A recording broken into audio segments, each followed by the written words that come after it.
जिस लड़के को कभी पूरे संप्रदाय का सबसे बड़ा कल्टीवेशन जीनियस माना जाता था, वही आज अपनी जिंदगी के सबसे बुरे दौर में पहुंच चुका था। जिसके अंदर सेंट बनने की सबसे ज्यादा संभावना थी, उसी का डैंटियन उसके सबसे मजबूत समय में बर्बाद कर दिया गया और उसे एक बेकार इंसान समझ लिया गया। अब हर दिन उसे अपने ही संप्रदाय के लोगों की हंसी और बेइज्जती सहनी पड़ती थी। इतना ही नहीं, उसकी बचपन की दोस्त और मंगेतर ने भी बिना देर किए उससे रिश्ता खत्म कर लिया। पूरा संप्रदाय सब कुछ देखकर भी चुप रहा और जब वह सबसे ज्यादा टूट चुका था, तब उन्होंने उसे बुरी तरह घायल करके संप्रदाय के बाहर फेंक दिया। लेकिन किस्मत को कुछ और ही मंजूर था। जब उसकी जिंदगी की आखिरी उम्मीद भी खत्म हो रही थी, तभी आसमान से एक रहस्यमयी गोल्डन फ्लेम नीचे गिरी और सीधे उसके शरीर में समा गई। जब वह दोबारा होश में आया तो उसे यकीन ही नहीं हुआ। जिस डेंटियन को पूरी तरह नष्ट कर दिया गया था, वह अब वापस ठीक हो चुका था। इतना ही नहीं, उसके अंदर एक ऐसा डैंसी बन चुका था जो सिर्फ कॉन्गमिंग रेल्म के शक्तिशाली कल्टीवेटर्स के पास होता है। उसे समझ नहीं आ रहा था कि क्या वह सच में जिंदा है या फिर मरने के बाद किसी दूसरी दुनिया में पहुंच चुका है। तभी अचानक उसके सामने एक लड़का दिखाई दिया और वह डर गया। अरे तुम इंसान हो या भूत? लड़के ने मासूमियत से मुस्कुराते हुए कहा, बड़े भाई आप जाग गए, मेरा नाम हुआ है। वह लड़का बोला, यह हेंग्यूए सेक्ट का छोटा कब्रिस्तान है। कल रात आप जंगल में बेहोश मिले थे, मैं और मेरे दादाजी आपको यहाँ लेकर आए थे। हेंग्यू सेक्ट। फंगचेन हल्का सा मुस्कुराया। दाचू किंगडम में एक पैलेस और 3 बड़े सेक्ट्स थे। नॉर्थ चू में ब्लड पैलेस का दबदबा था, जबकि साउथ चू में जंगयांग सेक्ट, चिंगयुन सेक्ट और हेंग्यू सेक्ट की ताकत थी। एक तरह से देखा जाए तो हेंग्यू सेक्ट और जंगयांग सेक्ट एक दूसरे के दुश्मन थे। फंगचेन ने कभी सोचा भी नहीं था कि जिसे कुछ समय पहले जंगयांग सेक्ट से निकाल दिया गया था, आज वही अपने दुश्मन सेक्ट में पहुंच जाएगा। तुम भूखे होगे,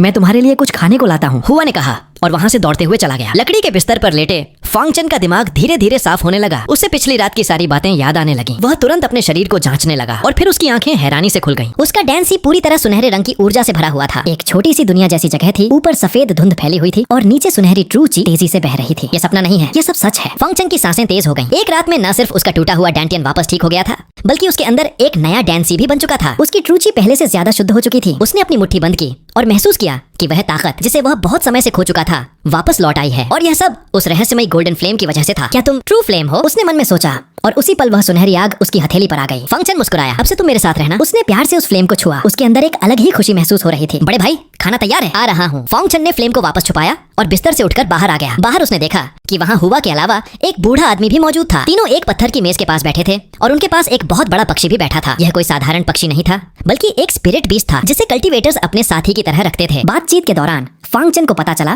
कि जिस बूढ़े आदमी ने उसे बचाया था, उसका नाम ज़ैंग फेंगनियन था। किसी गलती की वजह से उसकी कल्टीवेशन पावर खत्म कर दी गई थी और उसे सेक्ट से निकाल दिया गया था। अब वह हेंग्यूए सेक्ट के पहाड़ के बिल्कुल नीचे एक छोटी सी जगह पर रहता था। आओ शाओयिंग, ये लो तुम्हारे लिए। हुआ ने अपने कटोरे से मांस का टुकड़ा निकालकर उस बड़े पक्षी को दे दिया। फिर उसने प्यार से उसके सिर पर हाथ फेरा। ऐसा लग रहा था जैसे वह पक्षी उसके परिवार का हिस्सा हो। यह देखकर फंगचेन भी मुस्कुरा दिया। तभी ज़ैंग फेंगनियन ने प्यार से पूछा, युवा तुम भी एक कल्टीवेटर हो ना? फंगचेन ने मुस्कुराकर सिर हिला दिया। बुजुर्ग, मेरा कोई सेक्ट नहीं है, मैं बस एक साधारण अकेला कल्टीवेटर हूँ। ज़ैंग फेंगनियन ने हल्की सांस ली। यह अफसोस की बात है, तुम्हारी उम्र में तुम्हें किसी अच्छे सेक्ट में होना चाहिए था। आखिर सेक्ट में तुम्हें कल्टीवेशन रिसोर्सेज मिलते हैं और आगे बढ़ने का मौका भी। तुम अभी सिर्फ सी कंडेंसेशन की पहली स्टेज में हो, यह तुम्हारे लिए मुश्किल हो सकता है। फंगचेन मुस्कुराया, लेकिन उसने अपना असली अतीत छुपा लिया। बूढ़े आदमी की बात सही थी, अकेले कल्टीवेशन करना खतरनाक था और रिसोर्सेज की भी कमी रहती थी। लेकिन सेक्ट में रहने से ताकत बढ़ाने का मौका मिलता था। फंगचेन को सोच में डूबा देखकर ज़ैंग फेंगनियन मुस्कुराया। युवा, क्या तुम हेंग्यूए सेक्ट के डिसाइपल बनना चाहते हो? बिल्कुल, फंगचेन ने तुरंत जवाब दिया। हेंग्यू सेक्ट की ताकत जंगयांग सेक्ट से कम नहीं थी और इस समय उसके पास जाने के लिए कोई और जगह भी नहीं थी। उसे विश्वास था कि उस गोल्डन फ्लेम की मदद से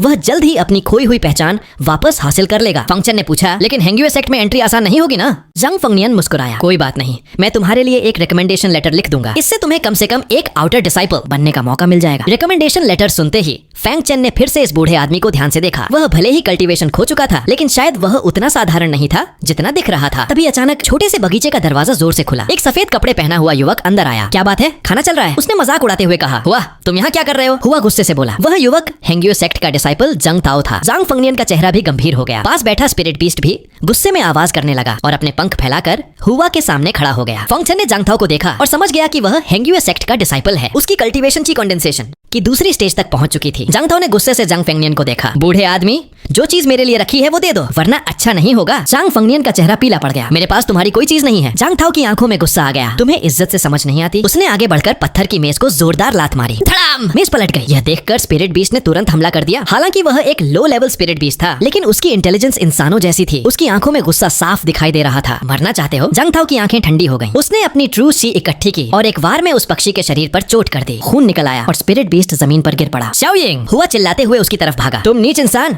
जंग फेंगनियन गुस्से में कांपने लगा। उसका शरीर कमजोर था और वह लगभग गिरने वाला था। जंग थाओ आगे बढ़ा, वो चीज दे दो वरना, लेकिन इससे पहले कि वह अपनी बात पूरी करता, फांगचन अचानक आगे बढ़ा और उसने बिना किसी चेतावनी के जंग ताओ के चेहरे पर जोरदार थप्पड़ मार दिया। पकड़! आवाज पूरे आंगन में गूंज गई। जंग ताओ कुछ समझ ही नहीं पाया। अगले ही पल फेंगचन ने उसे उठाकर जमीन पर दे मारा। धड़ाम! जमीन तक हिल गई। जंग ताओ के मुंह से खून निकल आया। वह इतनी ताकत से गिरा था कि उसकी पूरी बॉडी दर्द से भर गई। यह देखकर जंग फेंगनियन भी हैरान रह गया और हुआ तो फेंगचन की ताकत देखकर बस उसे देखता रह गया। फेंगचन की असली ताकत देखकर जंग ताओ भी रह गया हैरान। की कंडेंसेशन रेल्म के दूसरे स्तर पर मौजूद जंग ताओ को फेंगचन ने सिर्फ एक ही वार में जमीन पर गिरा दिया। हालांकि ये सच था कि फेंगचन ने अचानक हमला किया था, लेकिन उसकी ताकत फिर भी इतनी ज्यादा थी कि देखकर हर कोई हैरान रह गया। लेकिन उन्हें क्या पता था कि फेंगचन के शरीर के अंदर साधारण की नहीं बल्कि एक खास डेंसी मौजूद है। अगर सिर्फ ट्रू ची की मात्रा की बात करें तो एक ही स्तर यानी की कंडेंसेशन फर्स्ट लेवल पर होते हुए भी फेंगचन के डेंसिया में मौजूद ऊर्जा बाकी लोगों से 3 गुना ज्यादा थी। इस हिसाब से देखा जाए तो भले ही फेंगचन की कल्टीवेशन सिर्फ की कंडेंसेशन फर्स्ट लेवल थी, लेकिन उसकी असली ताकत आम ची कंडेंसेशन थर्ड लेवल कल्टीवेटर के बराबर थी। इंसान जो करता है ऊपर वाला सब देख रहा होता है, इसलिए हमेशा अच्छे कर्म जमा करते रहो। फेंगचन के गुस्से भरे शब्दों के बाद बुरी तरह घायल जंग ताओ को उसने उठाकर सीधे लिटिल स्पिरिट गार्डन से बाहर फेंक दिया। रात होने पर फेंगचन ने अपनी ट्रू ची उस छोटे ईगल को दी, जिससे उसकी जान बच गई। लेकिन आने वाले लंबे समय तक ये वफादार विशाल स्पिरिट बीस्ट आसमान में उड़ नहीं पाएगा। लिटिल फ्रेंड, आज तुम्हारा बहुत धन्यवाद। जंग फेंगनियन पत्थर की सीढ़ियों पर बैठा था। उसका चेहरा पहले से कहीं ज्यादा बूढ़ा और थका हुआ लग रहा था। अपने ही शिष्य द्वारा धोखा मिलने का दर्द उसके जैसे शांत और दयालु बुजुर्ग के लिए बहुत बड़ा था। सीनियर, इसकी जरूरत नहीं है, मैंने तो बस छोटी सी मदद की है। फेंगचन हल्का सा मुस्कुराया। जंग फेंगनियन ने मन ही मन सोचा, मैं कभी हेंगुए सेक्ट का एल्डर था, लेकिन एक बड़ी गलती की वजह से मुझे इस लिटिल स्पिरिट गार्डन में भेज दिया गया। और जंग ताओ वही मेरा पुराना शिष्य था। सब मेरी गलती है, मैंने उसे सही रास्ता नहीं दिखाया। मास्टर सिर्फ रास्ता दिखाता है, लेकिन आगे चलना खुद इंसान पर निर्भर होता है। फेंगचन ने उसे समझाते हुए कहा, सीनियर, खुद को दोष मत दीजिए, उसका स्वभाव ही ऐसा था। वो सिर्फ आपके पास मौजूद टियनलिंग कर्स हासिल करना चाहता था। पास खड़ा हुआ गुस्से में अपनी छोटी मुट्ठियां भींच रहा था। इन सालों में ग्रैंडपा ने जो भी चीजें मुझे सिखाई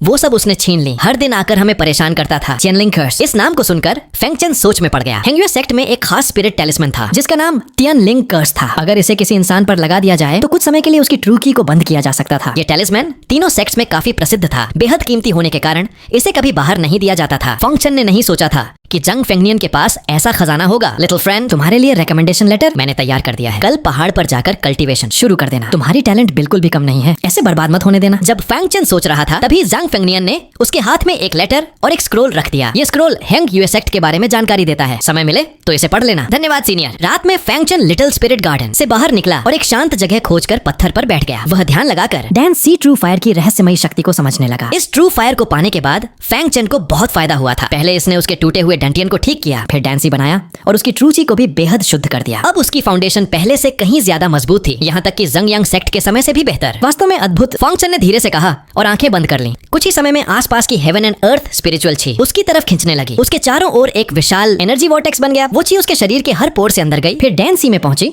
और गोल्डन ट्रू फायर द्वारा लगातार रिफाइन होने लगी। दूसरी तरफ फेंगचन ने ट्रू फायर को कई हिस्सों में बांट दिया। कुछ हिस्सा उसकी मेरिडियंस में गया और कुछ हड्डियों को घेरने लगा। वह अपने शरीर को और मजबूत बना रहा था। समय बीतने के साथ उसकी मेरिडियंस चौड़ी और ज्यादा फ्लेक्सिबल हो गईं। उसकी बोन्स से सारी कमियां खत्म होने लगीं और उन पर हल्की सुनहरी चमक दिखाई देने लगी। पता नहीं कितना समय बीत गया, फिर फेंगचन पत्थर से नीचे उतरा। ट्रू फायर से रिफाइन हुए शरीर ने उसे पहले कभी महसूस न हुई ताकत और फ्रेशनेस का एहसास कराया। बहुत अच्छा, एक जोरदार आवाज के साथ उसने कदम आगे बढ़ाया। उसकी ट्रू ची तेजी से उसके हाथों में जमा होने लगी और उसकी उंगलियों के बीच हल्की बिजली चमकने लगी। बेनलाई पाम, एक जोरदार चिल्लाहट के साथ फेंगचन ने सामने मौजूद एक बड़ी चट्टान पर वार किया। उसके हाथ की ताकत बिजली की गर्जना जैसी थी। एक ही वार में चट्टान टूटकर बिखर गई। ये वही पावरफुल मार्शल टेक्निक थी जिसे उसने अपनी जर्नी के दौरान हासिल किया था। बेन लेई पाल्म। इस टेक्निक में बिजली जैसी स्पीड और जबरदस्त पावर थी, लेकिन इतनी पावरफुल टेक्निक इस्तेमाल करने के लिए शरीर का मजबूत होना जरूरी था, वरना दुश्मन को नुकसान पहुंचाने के साथ साथ अपनी ही मेरिडियंस और बोन्स को भी नुकसान हो सकता था। यही हर पावरफुल टेक्निक की कमी होती है, लेकिन फेंगचन के लिए ये समस्या नहीं थी। ट्रू फायर से उसके शरीर,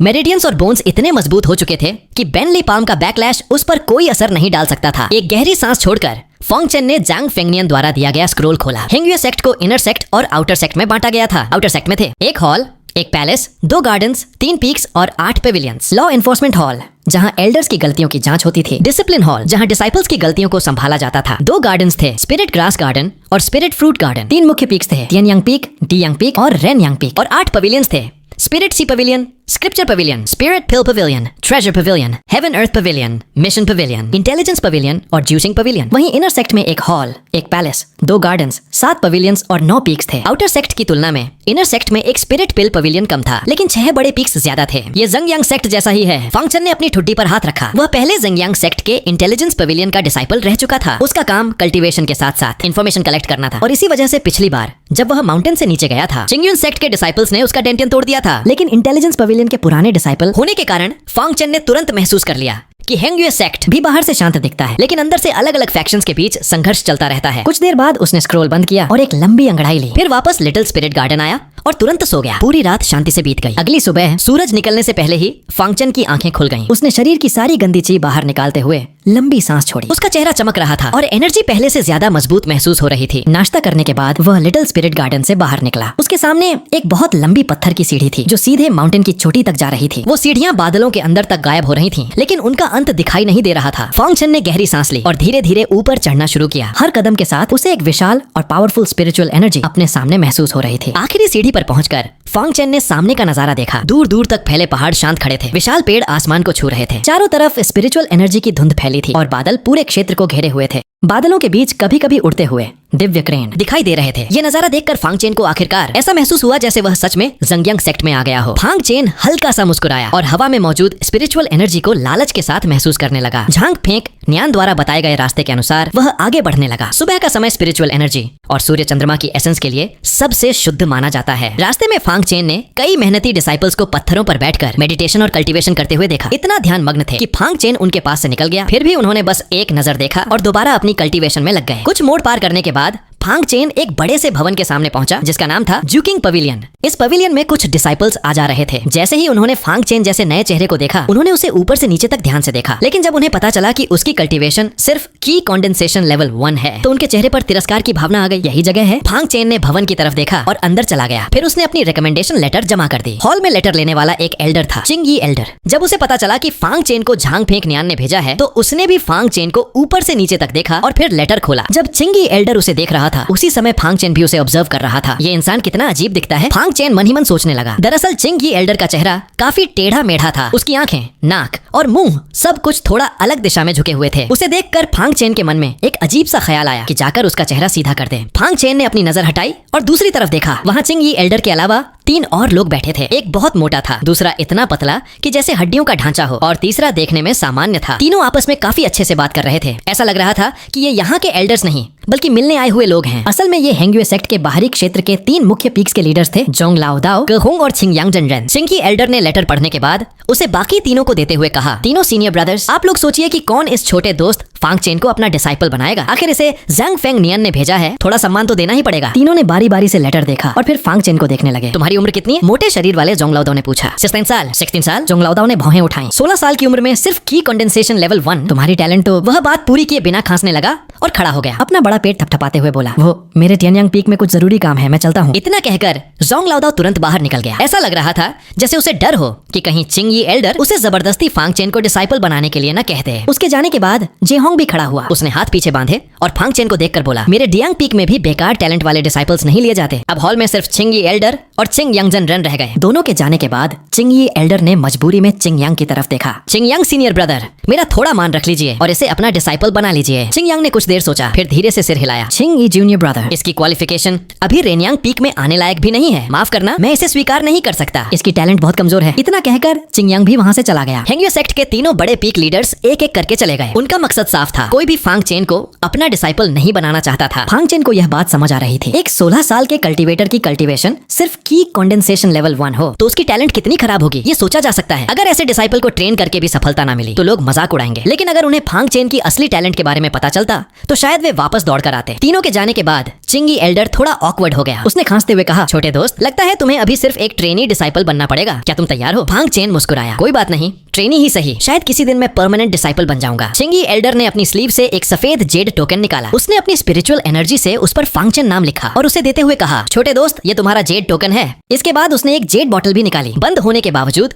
फांगचेन उसमें मौजूद मेडिसिन की खुशबू महसूस कर सकता था। यह निश्चित रूप से कल्टीवेशन में मदद करने वाली स्पिरिचुअल लिक्विड थी। चिंगयी एल्डर बोला, क्योंकि तुम ट्रेनी डिसाइपल हो इसलिए तुम्हें हेंगयुए कल्टीवेशन टेक्निक नहीं मिलेगी, सेक्ट रोप भी नहीं मिलेगी और यह स्पिरिचुअल लिक्विड भी सिर्फ एक बॉटल मिलेगी। धन्यवाद एल्डर। फांगचेन ने बॉटल ले ली। उसे इन चीजों की ज्यादा चिंता नहीं थी। ठीक है, अब स्पिरिचुअल वेपन पेविलियन जाकर अपनी वेपन चुन लो। चिंग एल्डर ने मुस्कुराते हुए कहा और प्यार से उसके कंधे पर हाथ रखा। उसकी आवाज में बिल्कुल भी एल्डर वाली कठोरता नहीं थी। मेहनत करना, 3 महीने बाद देखते हैं तुम्हारा परफॉर्मेंस कैसा रहता है। भांग चेन ज्यूकिंग पवेलियन से बाहर निकला और रास्ता पूछते हुए स्पिरिचुअल वेपन पवेलियन पहुंच गया। वहाँ की देखभाल करने वाला एल्डर काफी अजीब दिख रहा था। उसका शरीर बहुत भारी था, आंखें इतनी छोटी थीं कि मुश्किल से दिखाई देती थीं। पूरा शरीर मांस से भरा हुआ था और वह बिना चिंता के आराम कर रहा था। वह बिल्कुल एक हंसते हुए बुद्धा स्टैच्यू जैसा लग रहा था। यह व्यक्ति था स्पिरिचुअल वेपन पवेलियन का लीडर जो दाफू। एल्डर से मिलकर खुशी हुई। भांग चेन ने उसे आराम करते देखा और सम्मान से झुककर प्रणाम किया। छोटे बच्चे, मैंने तुम्हें पहले कभी नहीं देखा। जो दाफू ने आंखें खोलकर उसे देखा और ध्यान से जांचने लगा। मैं नया ट्रेनी डिसाइपल हूँ। भांग चेन ने अपना जेड टोकन दिखाया। छिंग एल्डर ने मुझे वेपन चुनने भेजा है। जो दाफू ने टोकन को उलट पलट कर देखा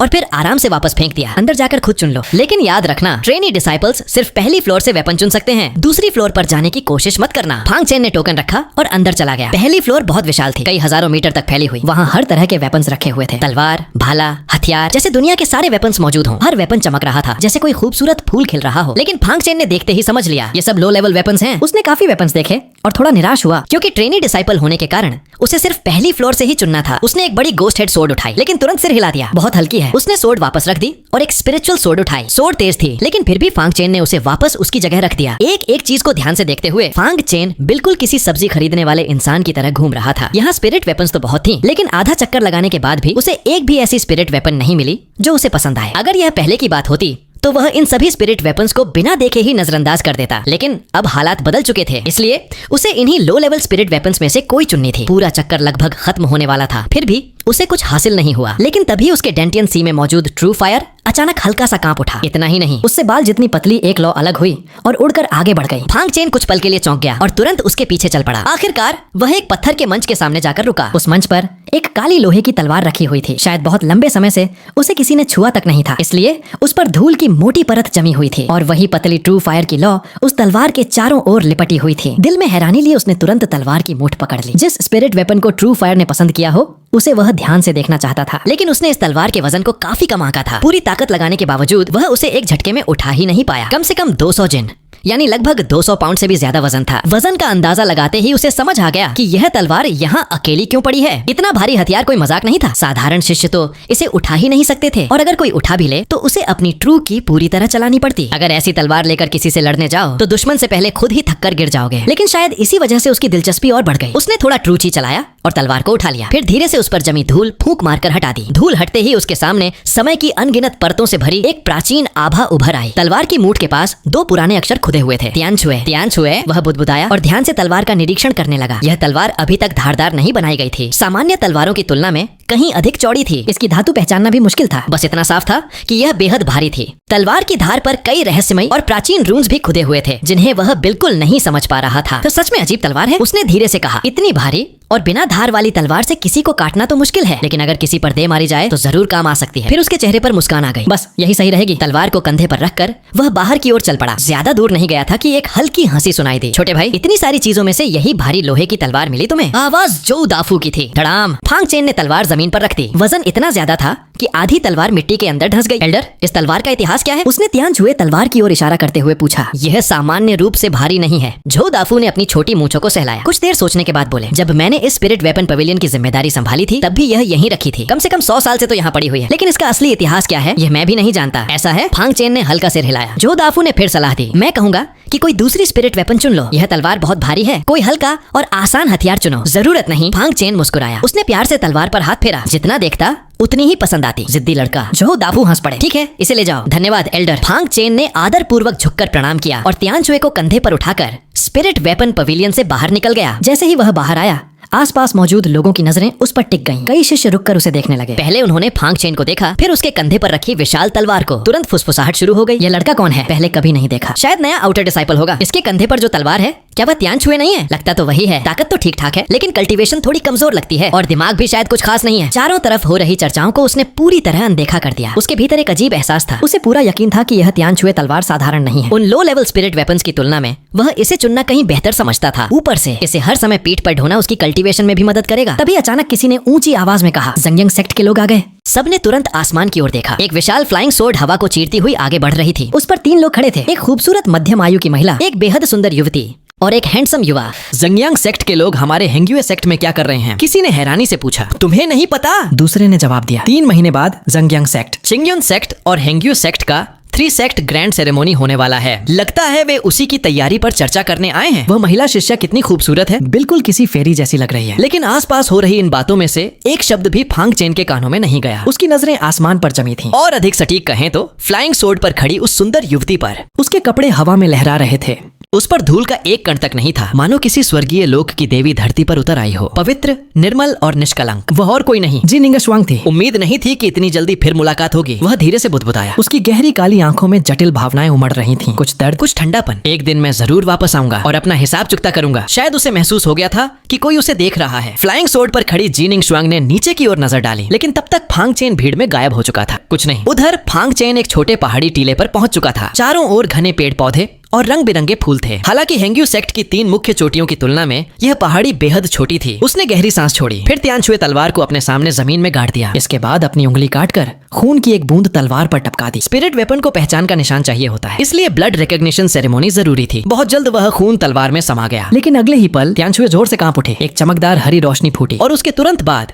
विशाल जानकारी का एक सैलाब जबरदस्ती उसके दिमाग में घुस गया। अचानक हुए इस मानसिक आघात से उसके सिर में तेज दर्द उठा। वह दोनों हाथों से सिर पकड़कर जमीन पर झुक गया। गले से दबा हुआ दर्द भरा गर्जन निकला, लेकिन यह पीड़ा जितनी तेज आई थी उतनी ही जल्दी गायब भी हो गई। कुछ देर बाद उसने सिर झटका। माथे पर उभरी नसें धीरे धीरे शांत हो गईं। धुंधली नजरें भी फिर से साफ हो गईं, और अगले ही पल उसके चेहरे पर बेकाबू खुशी फैल गई। Barbaric body refinement. उसकी सांसें तेज हो गईं। इतना उत्साहित होने की वजह साफ थी। तियानछुए तलवार के भीतर एक गुप्त सीक्रेट टेक्निक छिपी हुई थी। उसके ब्लड रिकॉग्निशन के कारण तलवार पर लगा सील टूट गया था, और उसी के साथ यह सीक्रेट टेक्निक सामने आई थी। Barbaric body refinement. सच में खजाना हाथ लग गया। दिल की उथल पुथल को दबाते हुए वह तुरंत पद्मासन में बैठ गया। फिर शांत मन से उस टेक्निक के रहस्यों को समझने लगा। गहराई से अध्ययन करने पर उसे पता चला कि बारबेरिक बॉडी रिफाइनमेंट एक बॉडी टेम्परिंग सीक्रेट टेक्निक थी। यह शरीर को अंदर से बाहर तक बदल देती थी। हड्डियों को गढ़ना, अस्थि मज्जा को निखारना, नसों को तोड़कर फिर से बनाना, मेरिडियंस को मजबूत करना, हृदय को तपाना, रक्त को शुद्ध करना, त्वचा और मांस को घिसकर नए स्तर तक पहुंचाना। फांग चेन को खुद भी एहसास नहीं हुआ कि यह सब बोलते समय उसका दिल कितनी तेज धड़क रहा था, लेकिन इन मात्र 16 शब्दों में ही बारबेरिक बॉडी रिफाइनमेंट का असली सार छिपा हुआ था। बिल्कुल यही है मरुस्थलीय शरीर साधना, मंगहुआन लियानती। एक ऐसी रहस्यमयी तकनीक जिसमें इंसान की हर एक मांसपेशी, हर एक हड्डी और हर एक नस को पूरी तरह से मजबूत बनाया जाता है। यह पूरी तरह से शरीर को साधने वाली एक खतरनाक विधि है। इस गुप्त तकनीक को सीखने के दौरान जो दर्द सहना पड़ता है वह किसी भयानक यातना से कम नहीं था। आखिर कौन सा पागल व्यक्ति ऐसी खतरनाक साधना बना सकता है? फांग चेन ने धीरे धीरे अपनी आंखें खोली। दर्द के कारण उसके मुंह से आवाज तक नहीं निकल पा रही थी। यह मंगहुआन लियानती तकनीक सच में बेहद बादाव और शक्तिशाली थी, लेकिन इतने भयंकर दर्द के बाद भी उसकी आंखों में जोश और सुनहरी चमक दिखाई दे रही थी, क्योंकि इस साधना को करने के बाद मिलने वाले फायदे भी उतने ही अद्भुत थे। अगर कोई इसे पूरी तरह से मास्टर कर ले तो वह वज्र जैसे मजबूत शरीर को प्राप्त कर सकता है। बड़ी से बड़ी चोट भी उसके सामने कुछ नहीं होती। लेकिन यह तकनीक हर किसी के लिए नहीं थी। इसे सीखने के लिए शरीर में खास क्षमता चाहिए होती है। फांग चेन को एहसास हुआ कि यह तकनीक जैसे खास उसी के लिए बनाई गई है। उसके शरीर में पहले से ही शक्तिशाली अग्नि ऊर्जा मौजूद थी, और यही उसकी सबसे बड़ी ताकत थी। अगर किस्मत ने मुझे यह शक्ति दी है तो मैं इसे कभी बेकार नहीं जाने दूंगा। मन ही मन फैसला करते हुए फांग चेन ने इस रहस्यमयी शरीर साधना को सीखने का निर्णय लिया। उसने गहरी सांस ली और आंखें बंद कर लीं। कुछ समय तक ध्यान लगाने के बाद उसने अपने दिमाग में मौजूद मंगहुआन लियानती विधि को चलाना शुरू किया। जैसे ही तकनीक सक्रिय हुई, कड़क कड़क उसके शरीर के अंदर से हड्डियों के टकराने की आवाज आने लगी। उसके डैनाहाई में मौजूद अग्नि ऊर्जा अचानक भड़क उठी और पूरे शरीर में फैल गई।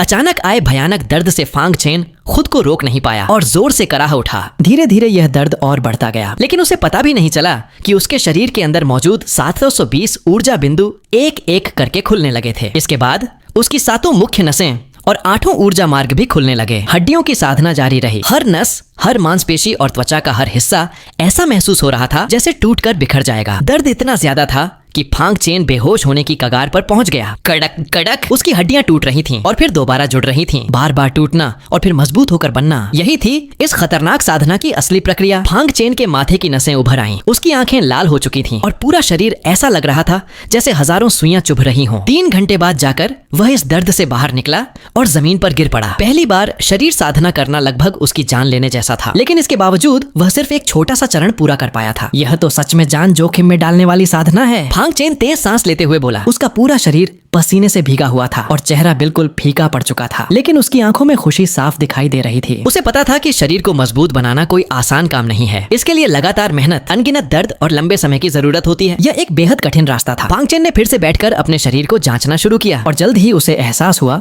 कि उसकी मेहनत बेकार नहीं गई। उसकी पहले कमजोर और खुरदरी हड्डियां अब चिकनी और मजबूत हो चुकी थीं। हड्डियों के ऊपर हल्की सुनहरी चमक घूम रही थी जो बेहद रहस्यमयी लग रही थी। उसके शरीर की सतह पर काले रंग की गंदगी जमा थी। ये उसके शरीर से बाहर निकली अशुद्धियां थीं। तेज बदबू भी आ रही थी। तभी हवा खिड़की के बीच से अंदर आई और उसके शरीर को छू गई। फांग चेन को तुरंत पूरे शरीर में ताजगी महसूस हुई। धीरे धीरे आसपास की कमजोर आध्यात्मिक ऊर्जा उसकी तरफ खींचने लगी। उसके शरीर के सारे छिद्र खुल गए और वह आसमान व धरती की ऊर्जा को अपने अंदर लेने लगा। यह ऊर्जा उसकी हड्डियों और नसों को और मजबूत करने लगी। शरीर साधना के बाद उसकी ऊर्जा की जरूरत बहुत ज्यादा बढ़ चुकी थी। वह तेजी से इस ऊर्जा को खींचने लगा। धीरे धीरे शरीर का दर्द गायब हो गया। आध्यात्मिक ऊर्जा के बीच बैठा फांग चेन ऐसा महसूस कर रहा था जैसे ठंडी रात में गर्म धूप मिल गई हो। उसकी पूरी मेहनत सफल हुई थी। उसने धीरे से अपनी मुट्ठी बंद की और महसूस किया कि उसका शरीर पहले से कई गुना ज्यादा शक्तिशाली हो चुका है। अब उसकी नजर, सुनने की क्षमता, गति और ताकत सब बढ़ चुकी थी। शरीर के हर हिस्से में एक अजीब सी शक्ति बह रही थी। कुछ देर बाद फांग चेन उठा और उसने अपनी जेब से यूलिंग लिक्विड निकाला। उसने पूरी बोतल एक ही बार में पी ली। अगर कोई दूसरा व्यक्ति वहाँ होता तो शायद उसे रोक देता, क्योंकि यूलिंग लिक्विड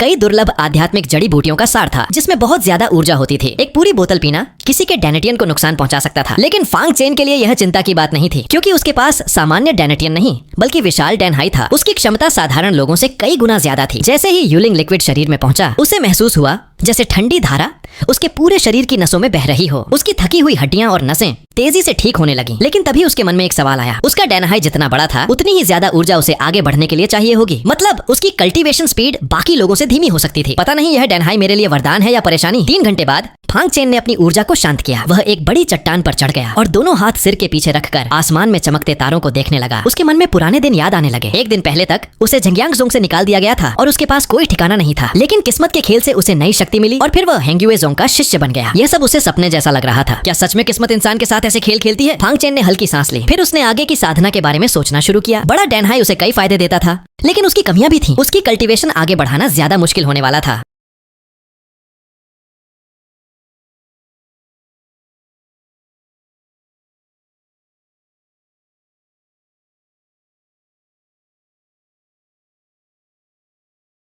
हालांकि हर महीने शिष्य को 1 बोतल यूलिंग लिक्विड मिलता था, लेकिन उसके जैसे बड़े ऊर्जा भंडार वाले शरीर के लिए वह काफी नहीं था। इसलिए उसे दूसरों से ज्यादा मेहनत करनी होगी। उसे साधारण तरीके से साधना नहीं करनी थी। उसे याद आया कि संप्रदाय में अलग अलग मिशन मिलते हैं जिनके बदले अच्छे रिवॉर्ड्स मिलते हैं। पहले झंग्यांग जोंग में भी वह मिशन किया करता था। उसे लगा कि हेंग्युए जोंग में भी ऐसा ही होगा। फैसला करने के बाद फांग चेन ने आंखें बंद कर लीं और अपनी तलवार तियानछुए को पकड़कर सो गया। अगली सुबह सूरज की रोशनी पूरे हेंग्युए जोंग पर फैल गई। फांग चेन के आने से कई लोगों का ध्यान उसकी तरफ गया। एक वजह थी उसका नया चेहरा और दूसरी वजह थी उसकी सिर्फ क्यूई कंडेंसिंग लेवल 1 की कल्टीवेशन और उसकी पीठ पर रखी भारी तलवार तियानछुए। कहानी फांग चेन की नई शुरुआत, निंग ची की पहली स्टेज। टैलेंट भी कितना खराब है। जैसे ही फांग चेन अंदर आया, वहाँ मौजूद कुछ हेंग्युए शिष्यों ने उसे तिरछी नजरों से देखा। और ये तो स्प्रिट एनर्जी के लिए तियानछुए चुन रहा है। लगता है इसका दिमाग खराब है। लोगों की बातों की उसे जरा भी परवाह नहीं थी। उसकी नजर सीधी मिशन हॉल में लगी पत्थर की दीवार पर थी, जहाँ कई छोटी छोटी जेड प्लेट्स टंगी हुई थी। हर जेड प्लेट एक मिशन को दर्शाती थी। नीचे से ऊपर तक मिशन की डिफिकल्टी बढ़ती जाती थी। मेरे पास डैन हाई है, शरीर को मिली ताकत है और असली आग की सुरक्षा भी। मेरी ताकत इतनी है कि मैं निंगची 5 स्टेज से नीचे के मॉन्स्टर का सामना कर सकता हूँ। पत्थर की दीवार पर लगे हर मिशन को देखते हुए वह अपनी ताकत का अंदाजा लगा रहा था। आखिर उसकी नजर एक जेड प्लेट पर जाकर रुकी। यह मिशन उसकी क्षमता के अंदर था। ब्लड वुल्फ को उसने पहले बीस्ट रिकॉर्ड में देखा था। यह बेहद खतरनाक और क्रूर राक्षस था। इसकी ताकत इंसानों के निंगची 3 स्टेज कल्टीवेटर के बराबर थी। इसका शरीर बेहद मजबूत था, यहाँ तक कि सामान्य निंगची कल्टीवेटर भी इसकी डिफेंस को आसानी से नहीं तोड़ सकते थे। ज्यादातर लोग इसे छेड़ना पसंद नहीं करते थे। तुम ही सही हो। जैसे ही फांग चेन जेड प्लेट लेने के लिए हाथ बढ़ाने वाला था, तभी एक सफेद हाथ उससे पहले आगे बढ़ा और प्लेट उठा ली। ब्लड वुल्फ मिशन, मैं झाओ लॉन्ग लेता हूँ। उसकी धीमी हंसी फांग चेन के कानों में साफ सुनाई दी। आवाज में साफ चुनौती और मजाक था। फांग चेन ने मुड़कर देखा। उसके पास बैंगनी कपड़े पहना हुआ एक युवक खड़ा था। चेहरा आकर्षक था, चाल में घमंड था। काले बाल हवा में लहरा रहे थे, लेकिन उसके होंठों पर मौजूद वो तिरस्कार भरी मुस्कान फांग चेन को बिल्कुल पसंद नहीं आई। क्या हुआ? पसंद नहीं आया? झाओ लॉन्ग ने थोड़ी ऊपर उठाते हुए कहा। वह फांग चेन को भी सीधे नहीं देख रहा था। सीनियर भाई ले जाएं। फांग चेन ने बहस करना सही नहीं समझा। उसने दोबारा मिशन बोर्ड की तरफ देखा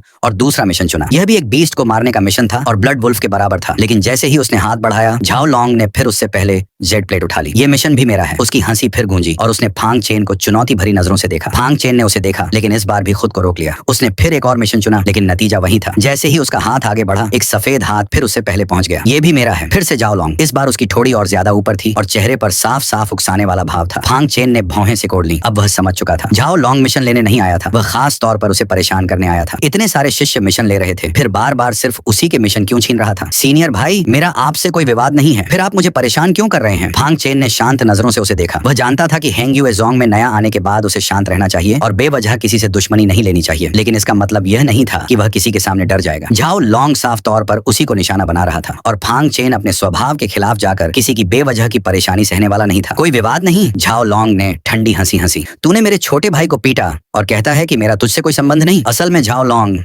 झांग ताओ के लिए बदला लेने आया था। झांग ताओ का सीनियर होने के नाते झाओ लॉन्ग की कल्टीवेशन उससे काफी ज्यादा थी, लेकिन उसका घमंड भी उतना ही ज्यादा था। अचानक झाओ लॉन्ग ने अपना हाथ फांग चेन के कंधे पर रख दिया। अगले ही पल एक शक्तिशाली असली ऊर्जा उसके शरीर में घुस गई और अंदर जाकर इधर उधर टकराने लगी। फांग चेन ने भौहें सिकोड़ ली लेकिन चेहरा शांत रखा। उसके डैन हाई की ऊर्जा तेजी से बाहर निकली और उसने झाओ लॉन्ग की ऊर्जा को जबरदस्ती बाहर निकाल दिया। ऊर्जा वापस लौटते ही झाओ लॉन्ग थोड़ा हैरान हुआ, लेकिन उसके चेहरे पर खेलने वाली मुस्कान और गहरी हो गई। लड़के, मैंने तुम्हें कम आंका था। उसने पहले हमला किया था, इसलिए मुझे दोष मत देना। फांग चेन ने शांत भाव से जवाब दिया। वह जानता था कि अगर वह झांग ताओ का सामना कर सकता है तो झाओ लॉन्ग से भी नहीं डरेगा, क्योंकि झाओ लॉन्ग की कल्टीवेशन भी सिर्फ निंग ची 5 स्टेज थी। अगर खुलकर लड़ाई होती तो जरूरी नहीं कि हार उसी की होती। बहुत अच्छा, झाओ लॉन्ग ने ताली बजाई। मुझे ऐसे लोग पसंद हैं जिनके पास ताकत नहीं होती लेकिन फिर भी घमंड बहुत होता है। इतना कहते ही उसके शरीर से असली ऊर्जा निकलने लगी। ऐसा लग रहा था जैसे वह एक ही बार में फांग चेन को गिरा देना चाहता हो। फांग चेन भी पीछे हटने वाला नहीं था। उसके विचार बदलते ही डैन हाई की ऊर्जा भी तेजी से बाहर आने लगी। दोनों के बीच माहौल गर्म हो गया। आसपास मौजूद सभी शिष्य देखने के लिए इकट्ठा हो गए। क्या ये लड़ाई करने वाले हैं? निंग ची 1 स्टेज वाला ये लड़का झाओ लॉन्ग से भिड़ रहा है? क्या इसे अपनी जान की परवाह नहीं? तभी अंदर से एक जोरदार आवाज आई। बस मिशन हॉल के बुजुर्ग प्रभारी बाहर आए। उनकी आवाज में जबरदस्त दबाव था। यह मिशन हॉल है, यहाँ कोई हंगामा नहीं करेगा। अगर लड़ना है तो फेंगयुन प्लेटफॉर्म पर जाओ। बुजुर्ग की मौजूदगी में झाओ लॉन्ग भी ज्यादा आगे नहीं बढ़ सका। फांग चेन ने भी अपनी ऊर्जा वापस ले ली। लड़के, एक दिन तेरा हिसाब जरूर करूंगा। जाते जाते झाओ लॉन्ग ने उसे धमकी भरी नजरों से देखा। मैं इंतजार करूंगा, फांग चेन ने हल्की आवाज में कहा। उसकी आंखों में ठंडी चमक दिखाई दी। फिर उसने मिशन बोर्ड की तरफ देखा और एक जेड प्लेट उठा ली। यह फायर वुल्फ को मारने का मिशन था। मिशन लेकर वह हॉल से बाहर निकल गया, लेकिन वह जानता था कि आने वाले कुछ दिन शायद शांत नहीं रहने वाले। मिशन हॉल से बाहर निकलकर फांग चेन पहाड़ के नीचे जाने लगा। रास्ते में छोटे जंगल के पास पहुंचकर वह अंदर गया और झांग फेंकनियन और बाकी लोगों को देखा। तुम लोगों ने फिर मुझे गर्माहट का एहसास कराया, मुझे याद दिलाया कि अभी भी कुछ लोग हैं जिन्हें मुझे बचाना है। हल्की मुस्कान के साथ फांग चेन नीचे उतर गया। एक नई शुरुआत की उम्मीद अब और मजबूत हो चुकी थी। उस उम्मीद के लिए उसे मेहनत करनी थी। उसे उन लोगों की रक्षा करनी थी जो उसके लिए खास थे। हेंग युए ज़ोंग से कई मील दूर एक विशाल जंगल था। यह था बीस्ट फॉरेस्ट। चारों तरफ घना अंधेरा जंगल, ऊंचे ऊंचे पुराने पेड़ और हर तरफ खतरनाक माहौल। सिर्फ वहां खड़े होकर भी अंदर से आती हिंसा और खून की गंध महसूस हो सकती थी। अब काम शुरू करते हैं। फांग चेन ने गहरी सांस ली और बीस्ट फॉरेस्ट के अंदर कदम रख दिया। अंदर जाते ही उसे राक्षसों की दहाड़ सुनाई देने लगी। उसने अपनी पूरी स्पिरिट पावर को सतर्क कर लिया और धीरे धीरे आगे बढ़ने लगा। अब हालात पहले जैसे नहीं थे। इस खतरनाक जंगल में कभी भी जान जा सकती थी, इसलिए वह बिल्कुल भी लापरवाही नहीं कर सकता था। करीब आधे घंटे बाद वह एक चट्टान पर रुक गया। ऊंचाई से उसने चारों तरफ देखा। तभी उसकी नजर दूर चट्टान की दीवार पर उग रही एक चमकदार घास पर पड़ी। उस घास से बैंगनी रोशनी निकल रही थी और उसके चारों तरफ स्पिरिचुअल एनर्जी घूम रही थी। उसका नाम था बैंगनी जड़ वाली घास, जीशेन ग्रास।